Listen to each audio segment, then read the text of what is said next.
제7장. 이 일 후에 바사왕 아닥사스다가 왕위에 있을 때에 에스라라 하는 자가 있으니라. 그는 스라야의 아들이요 아사랴의 손자요 힐기야의 증손이요 살룸의 현손이요 사독의 5대 손이요 아히둡의 6대 손이요 아마랴의 7대 손이요 아사랴의 8대 손이요 무라요의 9대 손이요 스라히야의 10대 손이요 우시엘의 11대 손이요 붓기의 12대 손이요 아비수아의 13대 손이요 비느하스의 14대 손이요 엘르아살의 15대 손이요 대제사장 아론의 16대 손이라. 우리가 지난 말씀에서 드디어 예루살렘 성전이 완성되는 내용을 살펴봤었습니다. 만약 에스라서가 단지 성전이라는 건축물을 짓는 그런 이야기였다면 아마 에스라서는 6장까지만 기록되었을 것이고 설교도 지난 시간으로 끝이 났었을 것입니다. 하지만 에스라서의 말씀은 성전이라는 건축물을 짓는 이야기를 하는 것이 아니었습니다. 하나님께서는 20년이라는 긴 세월을 통해서 지어가셨던 그 성전이 어떤 것이냐면 하나님을 모시고 하나님만을 예배하는 하나님의 백성 한 사람 한 사람의 심령이었다는 사실을 우리는 지금까지 확인해 왔던 것입니다. 그렇다면 비록 성전이라는 건축물이 완성되었다고 할지라도 하나님께서 이루고자 하시는 진짜 성전 공사는 아직 끝난 것이 아니라는 말입니다. 그 공사는 저와 성도님들을 포함한 그분의 모든 백성들이 하나님이 거하시는 거룩한 성전으로 지어지기까지 결코 멈추지 않을 것입니다. 그리고 오늘 본문에서는 하나님의 공사를 계속 이어갈 아주 유능한 한 인물이 소개되고 있습니다. 그 사람의 이름은 바로 에스라입니다. 재밌는 사실 한 가지는 저와 성도님들이 살펴보고 있는 성경이 에스라서이고 에스라서는 10장까지 기록되어 있습니다. 그런데 에스라 7장이 되어서야 드디어 에스라가 등장한다는 사실입니다. 이 에스라가 어떤 사람이냐면 먼저 이 에스라서의 저자입니다. 그리고 오늘 본문에서 소개하고 있는 것처럼 그는 대제사장의 후손입니다. 그리고 바벨론 땅에 사로잡혀 갔던 이스라엘 백성들을 이끌고 고향으로 돌아오는 이 포로 귀환 중에서도 2차 포로 귀환을 이끌었던 인물이기도 합니다. 오늘 본문 서두에 나오는 에스라의 족보는 스라야라는 사람으로부터 시작해서 아론에게까지 거슬러 올라가게 됩니다. 족보에 굳이 아론의 이름을 언급한 이유는 에스라가 하나님께서 기름 부어서 세워주신 대제사장 아론의 정통적 후손임을 보여줌으로써 에스라가 하나님의 백성을 이끄는 영적 지도자가 되기에 충분한 자격이 있다라는 것을 보여주기 위해서입니다. 그래서 스라야에서부터 아론에 이르기까지의 긴 족보를 기록하고 있는 것입니다. 그런데 오늘 본문 1절을 보시면요, 에스라가 스라야의 아들이라고 합니다. 이 스라야가 어떤 사람이냐? 이 스라야가 어떤 인물인지에 대해서 성경에서는 기록하고 있는데요. 열왕기하 25장 18절에는 남유다의 마지막 왕인 시드기야 왕 때에 예루살렘이 바벨론이라는 나라에 함락을 당하게 되는데요. 그때 바벨론의 시위 대장이 대제사장이었던 스라야를 사로잡는 장면이 나옵니다. 이것을 통해서 스라야는 남유다가 바벨론에 의해서 멸망되었을 때 대제사장이었던 사람이라는 사실을 알 수가 있고 에스라는 이 스라야의 아들이라는 것입니다. 자, 그런데 여기에 좀 이상한 부분이 있습니다. 그게 무엇이냐면 스라야가 살았던 남유다가 멸망한 시기와 에스라가 살았던 2차 포로 귀환이 이루어진 시대와의 그 시간 간격이 너무 길다라는 것입니다. 에스라는 사실 스라야가 죽고 나서 한참 뒤에 태어난 인물이거든요. 얼마나 뒤에 태어난 인물이냐면 먼저 오늘 살펴보고 있는 7장부터 나오는 이 내용, 에스라 7장에 나오는 내용은 사실 6장에서 성전 건축이 완성되고 나서 60년 뒤의 이야기입니다. 벌써 여기서 60년이라는 세월이 생겨버렸는데 거기에다가 이제 성전을 짓는 시간도 더 해야 되거든요. 그러면 60 더하기 20년 동안 성전 지었으니까 벌써 80년이 돼버립니다. 그리고 1차 포로 기한이 이루어지기까지, 그러니까 바벨론으로 사람들이 사로잡혀가고 1차 포로 기한이 이루어지기까지가 또 수십 년입니다. 그러면 남유다 멸망부터 2차 포로 기한이 이루어지기까지 이 걸린 시간은 적게 잡아도 100년이 훌쩍 넘어버리게 되는 것이거든요. 이 말은 에스라는 절대로 스라야의 아들이 될 수가 없다라는 것입니다. 그런 일은 없겠지만 만약에 스라야가 아브라함이나 이삭처럼 오랫동안 살았다라고 한번 가정을 해볼 수는 있겠죠.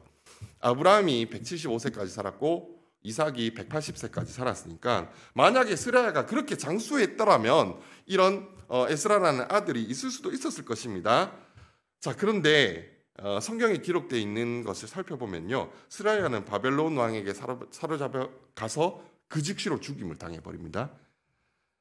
여러 주석가들은 또 오늘 2차 포로 기한이 이루어질 때 에스라의 나이에 대해서 추측을 하건대 그가 그렇게 나이가 많지 않았을 것이다. 젊은 나이에 포로들을 이끌고 왔을 것이라고 보고 있기 때문에 뭐 여러모로 보나 에스라가 스라야의 아들일 가능성은 0에 가깝다라는 것입니다. 이걸 다 떠나가지고 사실 스라야에게는요 아들이 있습니다. 당연히 에스라는 아니고요, 여호사닥이라 이름하는 아들이 있었다고 성경에 기록이 되어 있습니다. 그리고 이 여호사닥도 대제사장이었습니다. 그리고 여호사닥에게는 또 아들이 있었는데요, 스라야의 그러니까 손자가 되는 사람인데 여호수아라는 대제사장이 있었습니다. 이 여호수아는요 1차 포로 기한 당시에 이스라엘을 이끌었던 인물이기도 합니다. 그리고 대제사장 여호수아는 대적들의 방해로 이 성전 공사가 중단되었을 때 하나님께서 학개와 스가랴 선지자를 통해서 이 여호수아를 막 격려하는 그런 장면도 나오고 있거든요. 그렇기 때문에 대제사장 여호수아는 성경 안에서 나름 중요한 위치를 차지하고 있는 인물인데도 그 이름을 쏙 빼버린 것입니다.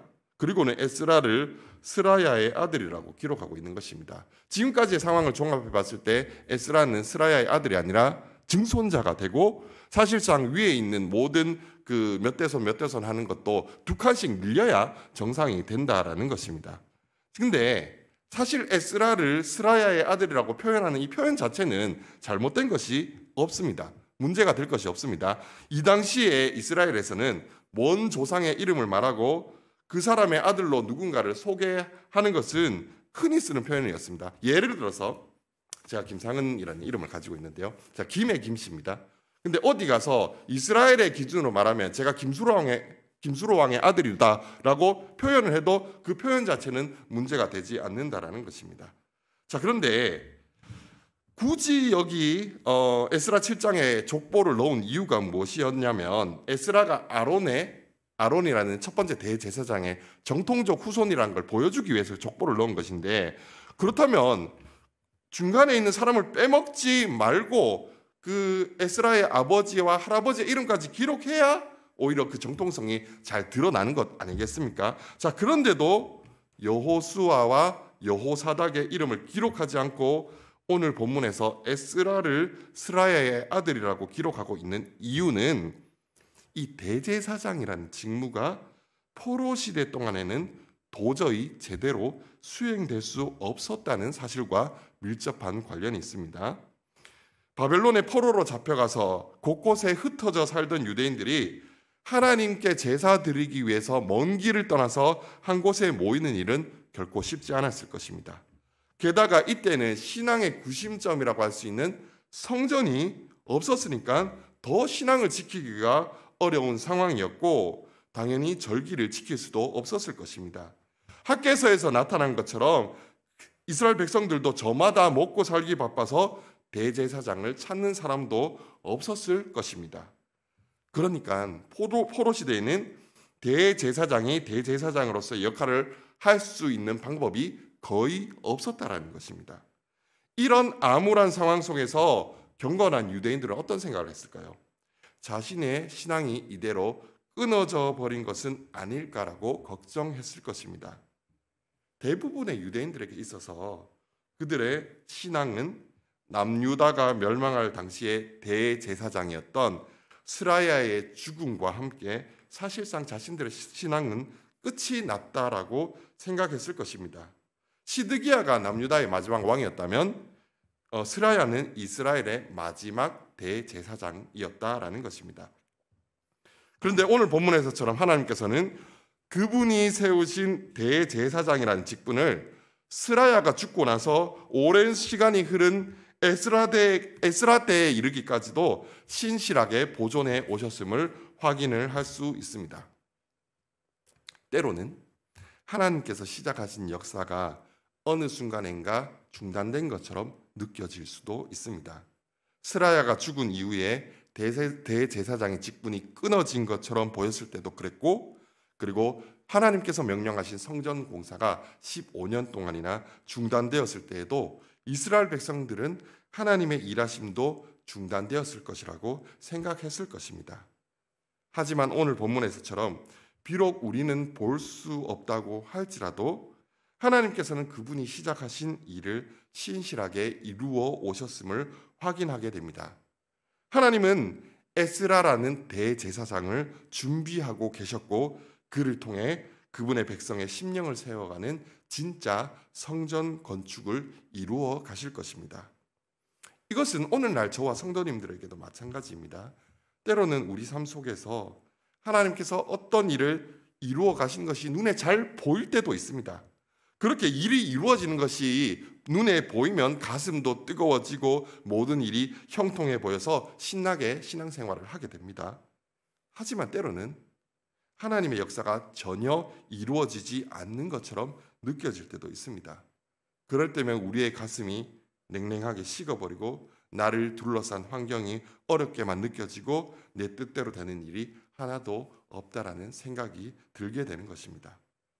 하지만 반드시 기억해야 할 것은 우리가 하나님께서 일하시는 것을 볼 수 없는 그때에 하나님께서는 우리를 위한 가장 중요한 일을 성취하고 계시다는 것입니다. 아무런 일이 이루어지지 않는 것처럼 보이는 그때에도 하나님은 선지자들을 통해 말씀을 주시고 이스라엘 백성들 한 사람 한 사람의 마음을 만져주시고 변화시켜 오셨던 것입니다. 우리는 다음 시간에 대사장이 마음 놓고 활동할 수 없었던 바벨론 포로 시대와 성전이 없어서 제대로 된 예배를 드릴 수도 없었던 암울한 시간들을 지나는 동안 하나님께서 어떤 일들을 준비해 놓으셨는지를 확인을 하게 될 것입니다. 이 자리에 계신 저와 성도님들 가운데도 하나님의 역사가 멈추어 버린 듯한 시기를 지나고 있다고 느끼시는 분이 계실지 모르겠습니다. 혹은 그런 시간을 지나고 있거나 아니면은 하나님의 일이 이루어지기는커녕 내가 날마다 후퇴하고 있는 것은 아닌가라고 걱정하는 분이 계실 수도 있습니다. 그러나 하나님께서는 그 시간 가운데서 하나님의 가장 놀라운 계획을 성취하고 계심을 저와 성도님들이 믿음으로 바라볼 수 있기를 소망합니다. 또한 그 시간들을 통해서 저와 성도님들이 하나님이 거하시는 거룩한 성전으로 지어갈 줄로 믿습니다. 오늘 이 기도의 자리가 그러한 하나님의 신실하심을 믿고 의지하며 그분께서 이루어 주실 놀라운 일을 소망하는 복된 자리가 되시기를 원합니다. 기도하시겠습니다. 아버지 하나님 감사합니다. 우리는 때로는 하나님께서 이루어 가시는 일들을 볼 수 없을 때가 있습니다. 그럴 때이면 너무나 답답한 마음이 들기도 하고 내 삶이 멈춰 있고 오히려 후퇴하는 것만 같아서 두려울 때도 있습니다. 그러나 우리가 하나님의 일하심을 볼 수 없는 그때에 하나님께서는 가장 귀한 일, 가장 중요한 일들을 이루어가고 있음을 우리가 믿음의 눈으로 바라보며 살아갈 수 있도록 은혜를 베풀어 주시옵소서. 이 모든 말씀 예수님의 이름으로 기도드리옵나이다. 아멘.